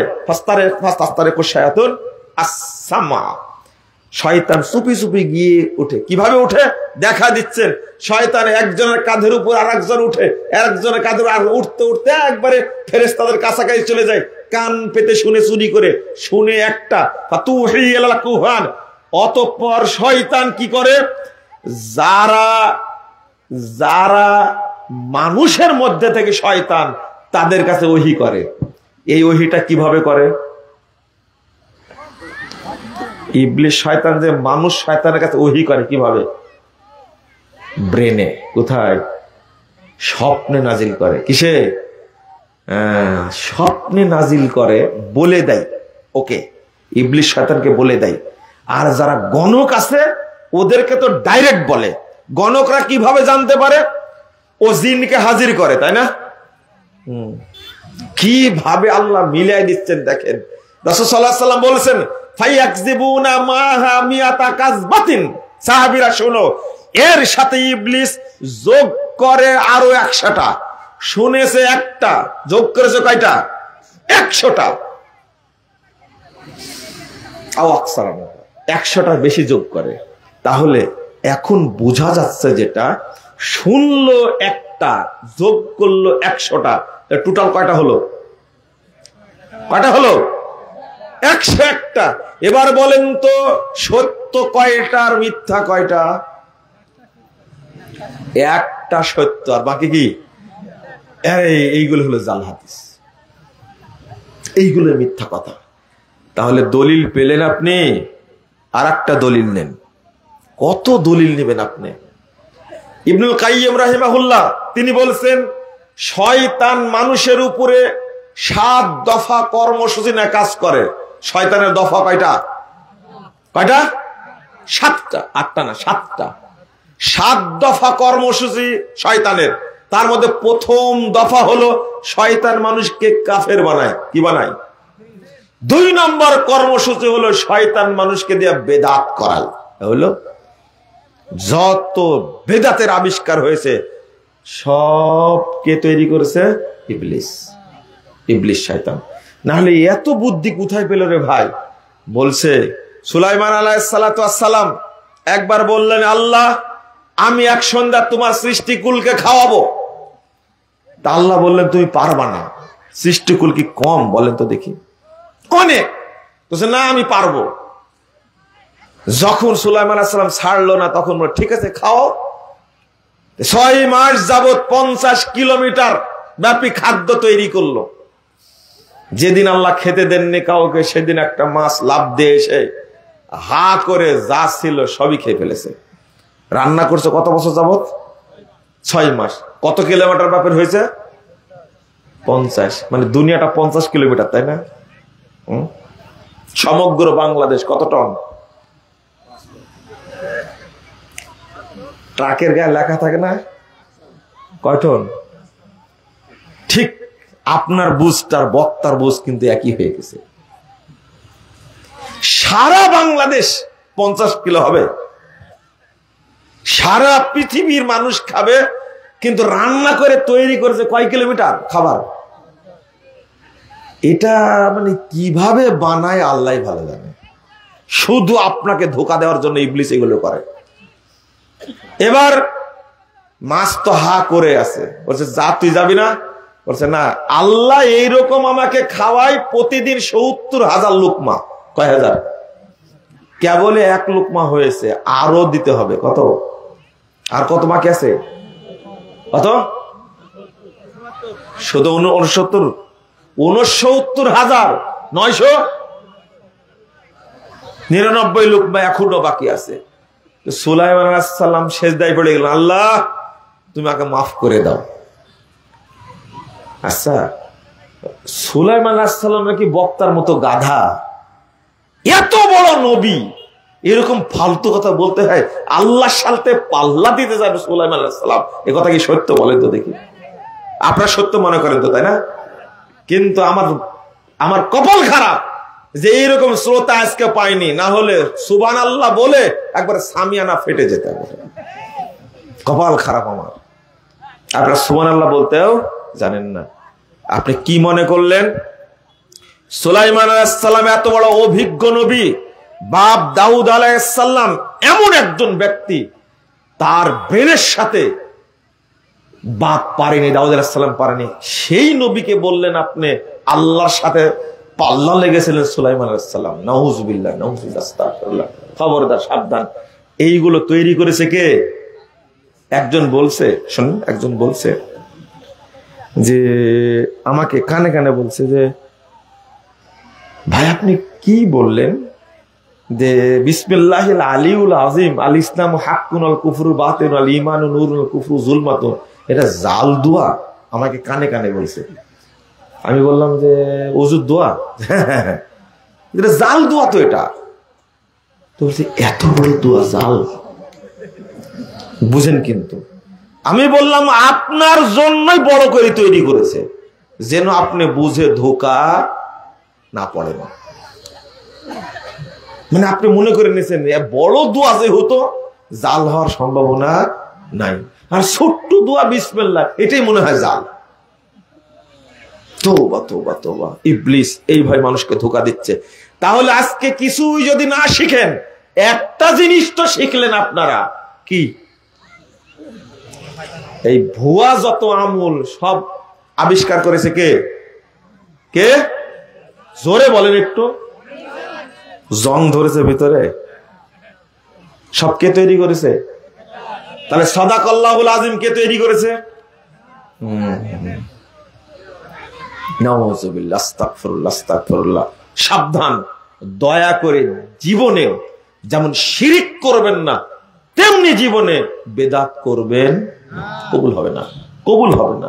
অবশ্যই আপনি চিন্তা করবেন। নাউযুবিল্লাহ, কত বেদাত, ইবলিসের কৌশল। এবার শুনেন ইবলিসের কৌশল, ইবলিসের কৌশল। আল্লাহর নবী সাল্লাল্লাহু আলাইহি সাল্লাম বলছেন, যে ব্যক্তি মুসাফা করবে, আমার ডান হাত আপনার ডান হাত, এক হাতে যে মুসাফা করবে, হাত ছাড়তে ছাড়তে উভয়ের যত পাপ আল্লাহ ক্ষমা করে দিবেন। এক, আল্লাহ রাসূল বলছে ইন্নাল মুমিনা ইযা লাকিয়াল মুমিন, এক মুমিন যখন আরেক মুমিনের সাথে সাক্ষাৎ করে, ফাসাল্লামা আলাইহি ওয়া আখাযা বিয়াদি ফাতাসাফাহা গুফিরা লাহুমা ফাতাকাসার খাতায়াহুমা কামা ইয়াতাকাসারু ওয়ারাকাশ শাজার, ফাতানাসারাত খাতায়াহুমা কামা ইয়াতানাসারু ওয়ারাকুশ শাজার। তাবরানী আওসাতের মধ্যে এসেছে 245 নম্বর হাদিস। আল্লাহ রাসূল বলছেন, একজন মুমিন আরেকজন মুমিনের সাথে সাক্ষাৎ করবে, সালাম দিবে, এক হাত ধরবে, আখাযা বিয়াদিহি, যদি আলেম থাকেন বুঝবেন, আখাযা বিয়াদিহি, তার এক হাত ধরবে, মুসাফা করবে, করলে উভয়ের পাপ অনুরূপ ঝরে যাবে, যেভাবে গাছের পাতা পড়ে গাছ নাড়া হয়ে যায়। কিন্তু মিস্টার ইবলিস, এই শয়তান এখানে যা করছে, এই ফজিলতটাকে নষ্ট করার জন্য একটা দুটা কাজ করেছে। প্রথম কাজ করেছে, দেখা হলো আপনার সাথে, মারলেন এক ঝাঁকে, আসসালামু আলাইকুম, এ এক বেদাত। হাতটা দিলেন, 2 হাত লাগালেন, এ এক বেদাত। পড়ছেন নাহমাদুল্লাহ ওয়া নাস্তাগফিরুহু ইয়াগফিরুল্লাহু লানাকুম, একটা জাল দোয়া। কি দোয়া? জাল দোয়া। এরপরে বলছেন যত ঝাঁকি তত নেকি। কয়টা হলো? এরপরে কি? এখনই জাল করলেন আপনি। 3টা মানে আমি 4টা বলেছি। এইরকম একটা, বুঝেননি? 2 হাত একটা, দোয়া একটা, যত ঝাঁকি 4টা, 3টা বললেন কেন? এখনই জাল করেছে। বুকে হাত দিলেন, কয়টা হলো? 5টা। মুখে একটু চুমু খেয়ে নিল, কয়টা হলো? ভাই দোয়া করবেন, ফিয়ামানিল্লাহ। কয়টা হলো? এই মুসাফার ফজিলতটাকে নষ্ট করার জন্য ইবলিস কৌশল করে 8টা বিদআত তৈরি করেছে। মনে হয় বুঝেননি আপনারা? বুঝেছেন কথা? তাহলে আপনি বিদআতকে আশ্রয় দিবেন কেন? ইবলিস বলছে তুই নেকি কর, আমিও তোর পিছনে আসি। আমি দেখছি সারাদিন সিয়াম রেখেছে একজন ব্যক্তি, সারাদিন সিয়াম রাখছে, সুবহানাল্লাহি ওয়া বিহামদিহি। সিয়ামের কত নেকি রে ভাই, কত নেকি। কিন্তু ইফতারির সময়ে বলছে হুজুর আর 1.5 মিনিট আছে, মারি দেন। আল্লাহুম্মা আমিন, মারি দিল না? কোথায় পেয়েছেন? দলিল না থাকলে বুঝবেন আপনি কি আমল এটা? ইবলিসের। আবার বেদাত বলছে আমি বলছি ইবলিসি আমল। না, হলো না। আপনার দিনাজপুরের মানুষ বুঝবেন না, এমনি রাগ আছে অনেক আপনাদের উপরে। আপনি কি বুঝলেন এবার কি আমল এটা? এবার পড়ছে আল্লাহুম্মা সুমতু লাকা ওয়া তাওয়াক্কালতু আলা রিজকিকা ওয়া আফতারতু বিরহমাতিকা ইয়া আরহামার রাহিমিন। বলছে না? জাল দোয়া পড়ার সাথে সাথে সিয়াম বাতিল। এই গামছা ধরেছেন কেন আপনারা? গামছা ধরেছে তাই না? আর আমি বলে দিচ্ছি কিছু দান তারা চাইছে। আচ্ছা আমি এখনই বলে, যেহেতু নেমে গেছে, আপনার পকেটে হাত দিবেন দয়া করে। খুব সুন্দর একটা প্রোগ্রাম সাজাইছে। প্রথমে কর্তৃপক্ষ খুবই হতাশ, লোক নাই জন নাই, কি হবে? এখন কিছু লোক হয়েছে আলহামদুলিল্লাহ, তাই না? প্যান্ডেল তো ভর্তি হয়েছে। আপনারা একটু পকেটে হাত দেন, রাগ করে উঠে যান না। না উঠে যাবেন, এখন আপনি উঠে যাবেন, বুঝতে পারছি। শোনেন, এটা হলো মুনাফিকের লক্ষণ, মাফ করবেন আমাকে, এটা মুনাফিকের লক্ষণ। যারা বলে শুনেন যে দেখো কোনো কাজ নাই, এখন ওয়াজ করা শুরু করলো দানের। যত ওয়াজ আছে শুনেন, যত বক্তব্য আছে, মানুষকে বাঁচানোর জন্য সবচেয়ে পাওয়ারফুল বক্তব্য হলো দানের বক্তব্য।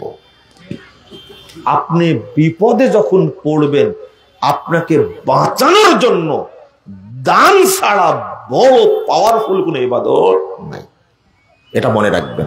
আর যার মনে মনে এরকম হয় যে দেখো হুজুরের কাজ নাই, খালি মেম্বারে দাঁড়ালেই মসজিদের জন্য দান করো, মাদ্রাসার জন্য দান করো, এই টাকা ছাড়া ছাড়া কোনো কাজ নাই, এরা কিন্তু একবারে কাঁচা মুনাফিক, কিন্তু টাটকা তাজা মুনাফিক এরা। স্পষ্ট কথা বলে আমার বক্তব্য আছে, আপনি শুনে নিন। এই জন্য তো আমার বক্তব্য আপনারা পছন্দ করেন না, কিন্তু 10 বছর পর হলে বুঝবেন ঠিকই বলেছে মুজাফফর। নাহলে মরার পরে তো অবশ্যই বুঝবেন ইনশাল্লাহ। কই পকেটে হাত দেননি, একজন মানুষ লাগাইছেন কেন আপনি? এইগুলো পছন্দ হয় না আমার।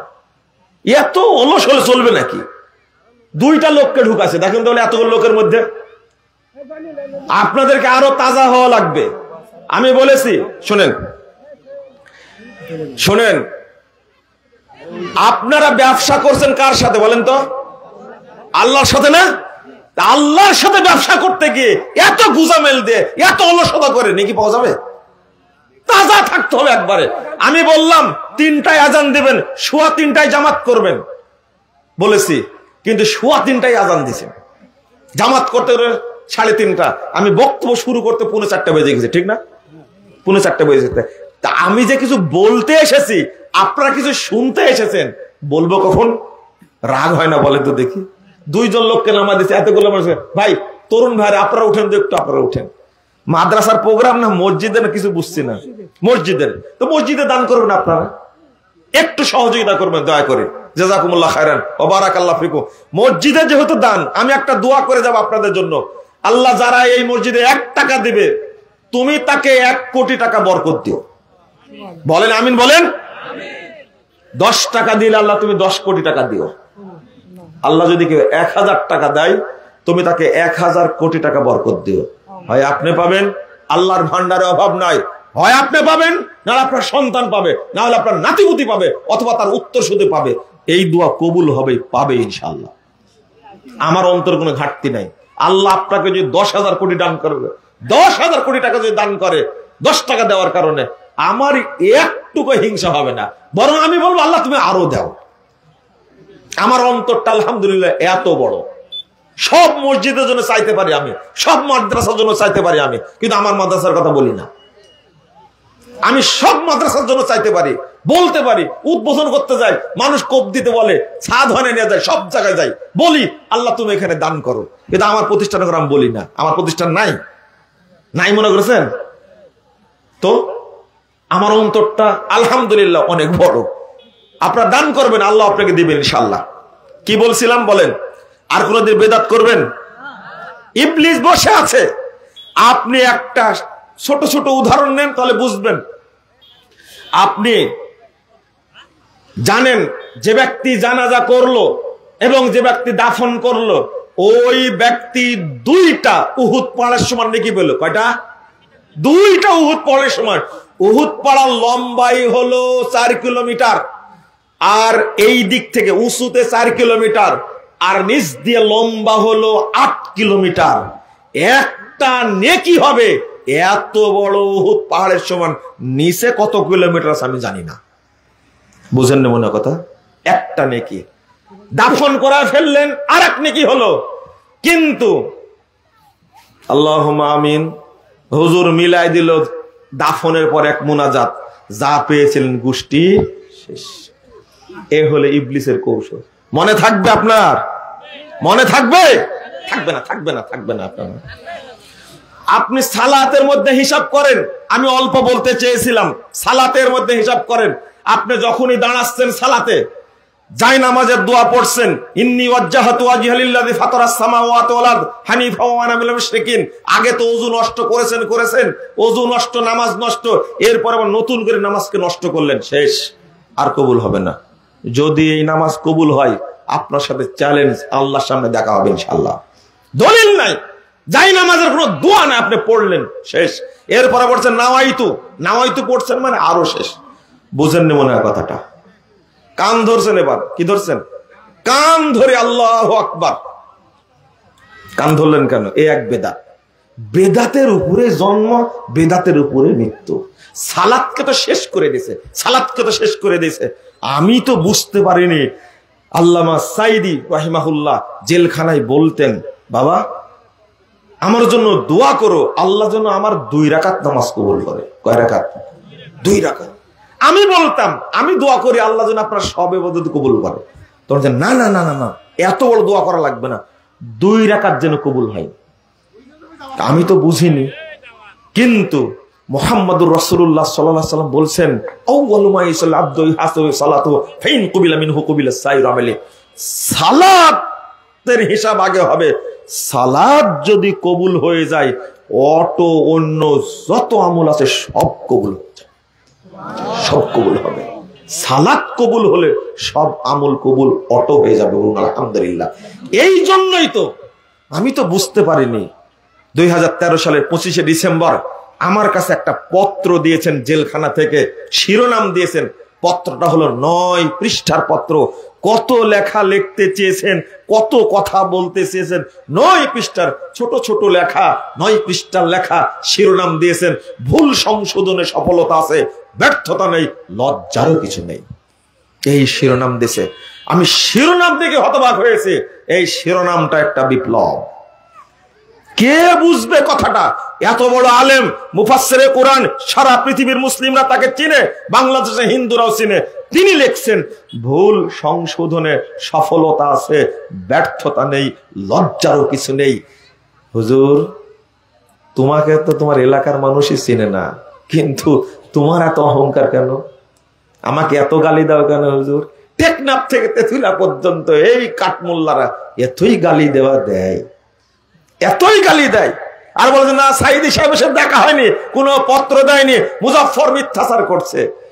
ক্ষমা কিন্তু আমার কাছে নিতে হবে। যদি আল্লাহ তোমাকে ক্ষমা করে, আল্লাহ জালেম, ক্ষমা আমার কাছে নিতে হবে। বদনাম আমার নামে করেছে তুমি, তোমার ক্ষমা নাই, ক্ষমা আমার কাছে নিতে হবে। তোমাকে বলতে হবে সাইদি সাহেবের লেখে, জানো না তুমি মিথ্যাচার করলে কেন আমার ব্যাপারে? কিসের জন্য মিথ্যাচার করলে? আমি ছোট মানুষ, কিন্তু আল্লাহ রাব্বুল আলামিন 13 সালের 25 ডিসেম্বরের পত্র পেলাম, 14 সালে 7 নভেম্বর গ্রেফতার হয়ে গেলাম। কতই? 14 সালে 7 নভেম্বর। তখন বাংলাদেশের প্রধানমন্ত্রী ছিল বেগম খালেদা জিয়া, তাই না? ভালো করে শুনে রাখেন, হাসেন আমাকে গ্রেফতার করবে কেন? আমি আহলে হাদিস না? তুমি মুখ পোড়া শয়তান, তোমাকে চিনি। ভালো করে মনে করে দেখেন, তখন দেশের প্রধানমন্ত্রী ছিল তারেক রহমানের মা বেগম খালেদা জিয়া, জিয়াউর রহমানের ওয়াইফ, ঠিক আছে না? 14 সালে। তুমি মুখ পোড়া শয়তান একটা। তুমি ওর স্বপ্নে দেখেছিলে, তখন মনে হয় খালেদাই ছিল। খালেদাই তো আহলে হাদিসদের জেলখানায় ঢোকায়, তাই না? ভালো হয়ে যাও, ভালো হয়ে যাও। এত মিথ্যাচার করা ভালো না, এত মিথ্যাচার করা ভালো না।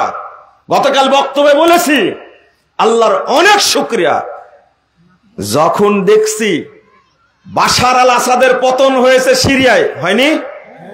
কি কষ্ট পেয়েছেন তারা খুব? আহারে, বাশারকে তাড়াই দিল, জানটা আপনার ছিঁড়ে যাচ্ছে একেবারে। যেমন কিছু মানুষের ছিঁড়ছে, একবারে সাজানো গুছানো রাষ্ট্রটা চলছিল, কিন্তু তাড়াই দিয়ে রাষ্ট্রটা ধ্বংস করে ফেলল। কিছু লোক আছে না, আফসোস। হ্যাঁ, খুব কষ্ট হচ্ছে, তাই না? কারায় জয় নিয়ে আসছে বাশার আল আসাদ, আর 53 বছর যাবত মুসলমানদেরকে মেরে শেষ করে দিয়েছে। এই বাশারের বিরুদ্ধে এত বক্তব্য দিয়েছে, এই বিদ্রোহীদের পক্ষে কত দোয়া করেছে। এই বিদ্রোহী, এরা হলো সালাফি আকীদার বিদ্রোহী। এই জায়গাতেই আসবেন ঈসা আলাইহিস সালাম, এখানে আসবেন ইমাম মাহদী। আল্লাহু আকবার, কত বরকতপূর্ণ জায়গা এটা। আজকে এই বাশার মুক্ত হয়েছে, শিয়া নুসাইরি কাফের মুক্ত হয়েছে, বলেন আলহামদুলিল্লাহ। অচিরেই মুক্ত হবে ইয়ামান থেকে এই হুতিরা, এখান থেকে বিতাড়িত হবে ইনশাআল্লাহ। আল্লাহ নবী বলেছেন, মক্কাতে মানুষ ঠাঁই পাবে না, তখন তোমরা দুইটা জায়গায় যাবা, একটা হলো ইয়ামান, একটা হলো শাম। সিরিয়া এবং ইয়ামান থাকবে নিরাপদ, সেখানে তোমরা নিরাপত্তা পাবে। এত সুন্দর দুইটা জায়গা, কত বড় বড় আলেমের জন্ম। ইবনে তাইমিয়ার সেখানে জন্ম, ইবনুল কাইয়িমের সেখানে জন্ম, ইমাম যাহাবির সেখানে জন্ম। কত আলেমের কবর সেই জায়গাতে। যে কালকে দখল করে যে কারাগার মুক্ত করে দিয়েছে এই আবু মোহাম্মদ আল জুলানি, যে কারাগারটা মুক্ত করে দিয়েছে, এই কারাগারে ছিলেন ইবনে তাইমিয়া রাহিমাহুল্লাহ, এই কারাগারে ছিলেন ইমাম আলবানী রাহিমাহুল্লাহ। এই বাশার সরকারি, তার বাপ ছিল হাফেজ আল আসাদ, এই শয়তান আলবানীকে জেল খাটাইছে। ওই কারাগার মুক্ত করে দিয়েছে গতকালকে। আনন্দ আপনি পাবেন না, আনন্দ আমার বেশি। আপনি যে সৌদি আরবকে গালি দেন, আপনার আনন্দ না, আনন্দটা আমার বেশি। 100 বার বলেছি আমার বেশি। আমি ইবনে তাইমিয়াকে চিনি, আপনাদের ইবনে তাইমিয়াকে গালি দেন যে। ইবনে তাইমিয়া সালাফি যে। আল্লাহ যেন হেদায়েত দান করে আমাদেরকে, বলেন আমিন। বুঝতে হবে, বুঝা শিখতে হবে। আমি শেষে একটা কথা বলতে চেয়েছিলাম, বন্ধুরা আমার, মাগরিব হয়ে যাবে কিছুক্ষণের মধ্যে। প্রশ্ন আছে নাকি? কিছু একটা কথা বলতে চেয়েছিলাম। আজকে জোহরের সালাতের টাইম কয়টায় হয়েছে? উঠেন না, উঠছেন কেন? আমি তো শেষ করব বলেছি না? বুঝেননি মনে হয় আপনারা? দেন, প্রস্তুত দেন। কি বুঝলেন? আজকে জোহরের সালাত টাইম হয়েছে কয়টায়? কয়টা টাইম হয়েছে? 11:56। রাইট, এই যে 11:56 টাইম হয়েছে। পড়েছেন কয়টায়? আমি যখন এখানে আসলাম তখন ঠিক 12:30 বাজছে। সালাত পড়তে পড়তে 1:45 বেজে গেল। আমি মসজিদ খুঁজলাম, ওই যে কোন জায়গায়, পার্বতীপুরে, ভিতরে চলে গেছিলাম, খুঁজে খুঁজে পেলাম না। সালাত পড়ে এখানে আসবো, এই ভাইদের সাথে দেখা হলে নিয়ে চলে আসলো। মসজিদে ঢুকে সালাত পড়ে ফেলেছে। তারপরে দেখলাম আজান শুরু হলো। সালাত পড়ার পরে আজান শুরু হলো। শোনেন, এইটা কিন্তু আহলে হাদিস ভাইদের নিয়ম নীতি না। বেদাত করতে করতে আপনি সালাতের টাইমে সালাত পড়াটা ওয়াজিব, এইটা নিয়ে আপনার কোনো বিতর্ক নাই। কিন্তু ফরজ সালাতের পরে বেদাত করবেন কিনা, মুনাজাত করবেন কিনা, এইটা নিয়ে আপনার মধ্যে চুলকানি কেন? এটা আপনি সুন্নাহ প্রতিষ্ঠা করবেন, বেদাতকে তালাক দিবেন। কথা কি বোঝা গেছে? 11:56 তো আজান হবে, 20 মিনিটের মাথায় কি হবে? জামাত হবে। কথা ক্লিয়ার হয়েছে? বুঝেননি মনে হয় কথাটা? পারবেন আপনারা? পারবেন? বলেন ইনশাআল্লাহ। আমি দোয়া করি আল্লাহ আমাদেরকে তুমি তৌফিক দান করো। সারা বাংলাদেশে জোহর নামাজটা কি নির্যাতিত একটা মাজলুম একটা ওয়াক্ত। আপনি আসর ঠিক টাইমে পড়তে পারেন, ফজর ঠিক টাইমে পড়তে পারেন, জোহর পারবেন না কেন? মনে থাকবে কথা। আল্লাহর নবী সাল্লাল্লাহু আলাইহি সাল্লাম বলেছেন, কেউ যদি আউয়াল ওয়াক্তে সালাত আদায় করে সে ব্যক্তি জান্নাতুল ফেরদাউসে থাকবে। আল্লাহ নিজে বলছেন। ওই ব্যক্তি প্রথম কাতারে যারা প্রথম সময়ে আল্লাহর নবীর সাথে জান্নাতে যাবে, এই আউয়াল ওয়াক্তে সালাত আদায়কারীরা তারাও জান্নাতে যাবে তাদের সাথে। বলুন আলহামদুলিল্লাহ। অনেক হাদিস আছে, আমি শুধু এতটুকু বললাম। আপনারা কি এটা করতে পারবেন ইনশাআল্লাহ? ইমাম সাহেব, আমি শুনেছি আপনি এখানে ইমাম, বললেন আপনি চেষ্টা করেন মুসল্লিদেরকে বুঝায়া সালাদটা এগিয়ে নিয়ে আসার। ইনশাআল্লাহ, ইনশাআল্লাহ যেন কবুল করে। আমিন। দেন দেন, শেষ করে দেব। দেখেন, ডক্টর ইউনূসের সাথে দেখা করার জন্য আহলে হাদিসের প্রতিনিধি কেউ আপনারা যাননি কেন? না, আপনাদের বলা হয়নি। সব আলেমদেরকে, যারা ইসলামী সংগঠনের দায়িত্বশীল, তাদেরকে ডাকছিল। আহলে হাদিসরা কেউ যায়নি, তাই না? আহলে হাদিসরা কেউ যায়নি, আমি জানি না। আহলে হাদিসদেরকে ডাকা হয়েছিল কি? আহলে হাদিস কোন প্রতিনিধিকে ডাকা হয়েছিল? আহলে হাদিসদেরকে অপমান করা হয়েছে। আহলে হাদিসদেরকে অপমান করা হয়েছে।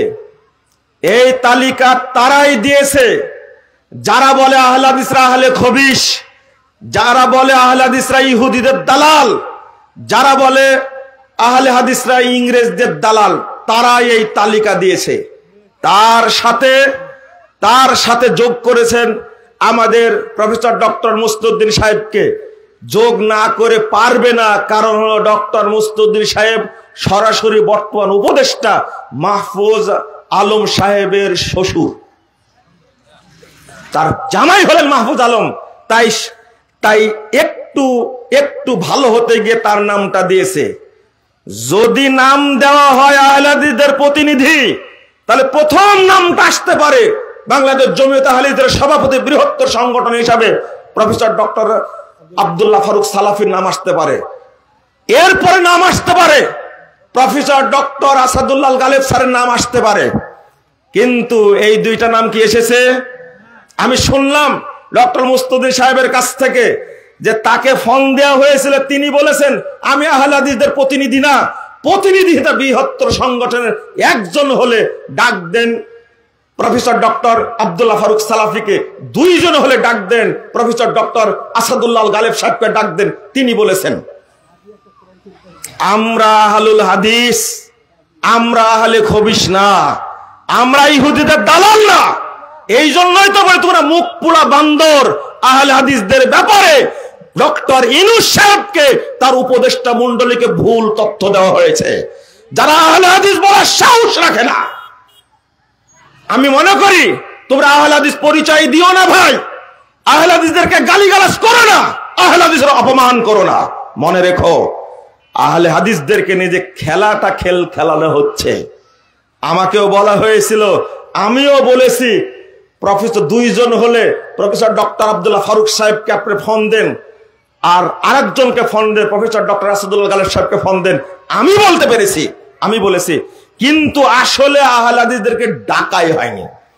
যারা আহলে হাদিসদেরকে বলে আহলে খবিশ, যারা আহলে হাদিস পরিচয় দিতে চায় না, যারা সালাফি পরিচয় দিতে চায় না, যারা মুতাসাল্লিফ, এই সমস্ত মুখ পোড়া শয়তানগুলো তালিকাটা দিয়েছে। কথা কি বুঝতে পারলেন? ওই দাওয়াতে আমাদের যাওয়ার দরকার নাই। আহলে হাদিসরা গেলে আহলে হাদিস পরিচয় দিয়েই যাবে। আহলে হাদিসরা হিন্দু বৌদ্ধ ঐক্য পরিষদ না, আহলে হাদিসরা হিন্দু বৌদ্ধ মুসলমান ঐক্য পরিষদ না, আহলে হাদিসরা জনগণ না। আহলে হাদিসরা এই দেশের প্রাণ। আহলে হাদিসরা কখনো রাজনীতির জন্য দেশের খেদমত করে না, এটা মনে রাখেন কথাটা। সামসাগিরি কারো করে না। আহলে হাদিসরা কখনো বেদাতির সাথে আপোষ করে না। আমরা কোনো লিডার ভিত্তি করি না। আপনার কথা বলে খেপা দেওয়ার কি দরকার আছে? আপনার দরকার নাই। এই সমস্ত ফাজলামির সাথে আমার সংশ্লিষ্টতা নাই, আমি এটা পছন্দ করি না। এই বেহায়াগিরি পছন্দ হয় না। কেন প্রশ্ন করেন আমাকে? লজ্জা লাগে আহলে হাদিস বলতে? লজ্জা লাগে? তুমি সালাফি নাম সহ্য করতে পারো না, আহলে হাদিস নাম সহ্য করতে পারো না, তুমি তালিকা দিলে কেন ওখানে? মুখ পোড়া শয়তান তুমি, মুখ পোড়া বান্দর তুমি আহলে হাদিসদের অপমান করো। কে বলেছে? বলেন এরা আহলে খবিস বলেন আমাদেরকে, চেহারা নিয়ে আলেমের মতো চেহারা নিয়ে মঞ্চে উঠে দাঁড়িয়ে বলে এরা হলো সন্ত্রাসী। আহলে হাদিস সন্ত্রাসী? একদিন টাইম আসবে তুমিও দড়ায় কুল পাবে না ইনশাআল্লাহ। এই দেশের তরুণরা যখন বুঝবে তখন বুঝতে পারবা। যারা মানহাজ অনুসরণ করে না, পীরের মতো বায়াত নাই, তাদের সাথে দাওয়াতি কাজ করা যাবে কি? না, করা যাবে না। যারা বায়াত নাই, মানহাজ মানে না, তাদের সাথে দাওয়াতি কাজ করা হারাম, চলবে না দাওয়াতি কাজ করা। কোন বেদাতের সাথে কোনো আপোষ নয় আহলে হাদিসদের। আহলে হাদিসরা কি বর্তমানে ঐক্যবদ্ধ হতে পারবে? কিভাবে সম্ভব? দেখি প্রশ্ন বলে দিন আমাকে। ঐক্যবদ্ধ হতে পারবে না কেন? কি ঐক্য চান না আপনারা? চান আপনারা? ঐক্যবদ্ধ থাকলে, নেতা মানলে ডক্টর ইউনূস কেন তার বাপ কবর থেকে সে ডাকতো আহলে হাদিসদেরকে? বুঝেননি কথা? আপনি কি বুঝলেন কথা? এটা জায়গা মতো ঠেকে গেল। এখন আহলে হাদিসদের ঐক্য থাকলে ডাকতো না? ওই যে কানে কানে বলছে আব্দুল্লাহকে ডাকছে, কানে কানে বলছে আব্দুল্লাহকে ডাকছে। আহলে হাদিসদের মধ্যে ঐক্য থাকলে আব্দুল্লাহকে ডাকতো? বুঝেননি মনে কথাটা? এটা যে অপমান, আপনি কি বুঝতে পেরেছেন? এটা যে অপমান, আহলে হাদিসকে ডুবাইছে, আহলে হাদিসের মর্যাদা না, এটা প্রমাণ হয়ে গেছে। আপনি বুঝেন না কারাই চক্রান্তটা করেছে, কারাই ষড়যন্ত্রটা করেছে? বেটা আহলে হাদিসের মর্যাদা খেলো না, তোমাকে আহলে হাদিসরাই মর্যাদা দিয়েছে। আহলে হাদিস মসজিদে খুতবা দিয়ে তুমি বড় হয়েছে। তোমরা হলো বর্ণচূড়া। আহলে হাদিসদের যারা ভাইরাল হওয়ার পরে, আপনার এলাকা আছে রকপুর একজন আহলে হাদিস মসজিদে খুতবাতে ভাইরাল হয়েছে, হয়নি? আর এখন কি হয়েছে? এই হলো আহলে খবিস হয়ে গেছে। এখন আগে লাঠি হাতে খুতবা দিয়েছো, লাল গুত্রা পরে খুতবা দিয়েছো, আর এখন তোমার পাছা মোটা হয়েছে, এখন আহলে হাদিসের গালি দাও তুমি, তাই না? এত রাগান কেন আপনারে ভাই? শুনেন, আহলে হাদিসদের ঐক্য হওয়া কি দরকার? সম্ভব। সম্ভব কিভাবে সম্ভব? ঐক্য যাকে বলে, একটা আহলে হাদিস জামাত, ঐক্যবদ্ধ জামাত। যারা বিভক্ত হয়ে গেছে, নতুন দল হয়েছে, আপনি অটো সেগুলো বিলুপ্ত ঘোষণা করেন, তাহলে কি হয়ে যাবে? ঐক্য হয়ে যাবে, আলহামদুলিল্লাহ। কিন্তু এটা করতে পারবেন কি? করতে পারবো না। সাধারণ জনগণ আমরা পারবো না। সেদিনে 22শে নভেম্বর বিশাল সম্মেলন হলো দিনাজপুরের মাঠে। শুনলাম আপনার এগুলা থেকে 11টা গাড়ি গেছিলেন। কয়টা? 11টা। বৃহৎ সম্মেলন দিনাজপুরের বড় মাঠে। আমাকে খুব মুগ্ধ করেছে। যদি এটা আরো ঐক্য থাকতো কি হতো? তাহলে কি হতো? সব গভীর ষড়যন্ত্রের মাধ্যমে আহলে হাদিসদেরকে বিভক্ত করা হয়েছে এবং বিভক্ত করে রাখা হচ্ছে। আল্লাহ রাব্বুল আলামিন বলছেন, ইয়াউমা তাবিয়াদ্দু বুজু ওয়া তাসওয়াদ্দু বুজু, কাল কিয়ামতের মাঠে যারা বিভক্ত হয়েছে, বিচ্ছিন্ন হয়েছে, বেদাতি, তাদের মুখটা হবে কালো কুৎসিত জাহান্নামের চেহারার মতো। নাউযুবিল্লাহ, আস্তাগফিরুল্লাহ। অতএব আমরা আর বিভক্ত থাকবো না, বলুন ইনশাআল্লাহ। আমরা ঐক্যবদ্ধ থাকবো। এক ছিল, আবার এক হয়ে যাবে ইনশাআল্লাহ। দোয়া করেন তো, আল্লাহুম্মা আল্লিফ বাইনা কুলুবিহিম, বলেন আমিন। আল্লাহ কবুল করলে কেউ ঠেকাতে পারবে না। আবার ঐক্যবদ্ধ হবে ইনশাআল্লাহ। ইনশাআল্লাহ ঐক্যবদ্ধ হবে। আকিকা কতদিনে করতে হবে এটাই জানেন না আজ পর্যন্ত। কি খা বুঝাবো? ওই জন্য তো বললাম আপনি অশিক্ষিত। এটাই জানেন না আপনি আকিকা কতদিনে করতে হবে। এই প্রশ্ন করার উত্তর দিয়ে আসছি। হ্যাঁ, মুরগি জবাই করতে হলে গলা কেটে গেলে খাওয়া যাবে কি যাবে না, এই প্রশ্নের উত্তর দিতে আসছি আমি। C C C C. 7ম দিন আকিকা দিবেন। আবু তাহা আদনান, আবরারুল হক আসিফ এর ওয়াজ শোনা যাবে কি? এই নাম দুইটা বললেন কেন আপনি? আপনার শরমই নাই, আসলে আপনার লজ্জাই না একবারে। আপনার নিঃসন্দেহে শুনেন তার বক্তব্য। আমি বলিনি বেদাতীদের বক্তব্য সমাজ ক্লিক করলে, ক্লিক করা বুঝেন, টাচ করলে দেখি কি বলে। এই টাচ শোনার আগে, টাচ করার আগে জেনা করলে যে পাপ হয় তার চেয়ে বড় পাপ হবে। শরমই নাই। কি লেখছে? রাতের নামাজ সুন্নাত না ওয়াজিব? মানে বেতের সরে বেতের রায়ের ফুটা দিচ্ছেন কেন আপনি? ভালো করে লিখতেন। বেতের নামাজ সুন্নাত, ওয়াজিব যে হাদিস, হাদিসটা জয়ীফ হাদিস। বেতের নামাজ সুন্নাত, এক রাকাত পড়ার চেষ্টা করুন বেশি বেশি। কি লেখছে হুজুর আমার কারি, কি লেখছে ভালো করে লিখতে জানেন না। জাযাকুমুল্লাহ খায়রান। সূর্য ডুবে যাচ্ছে, পড়েন সুবহানাকা আল্লাহুম্মা ওয়া বিহামদিকা আশহাদু আল্লা ইলাহা ইল্লা আনতা আস্তাগফিরুকা।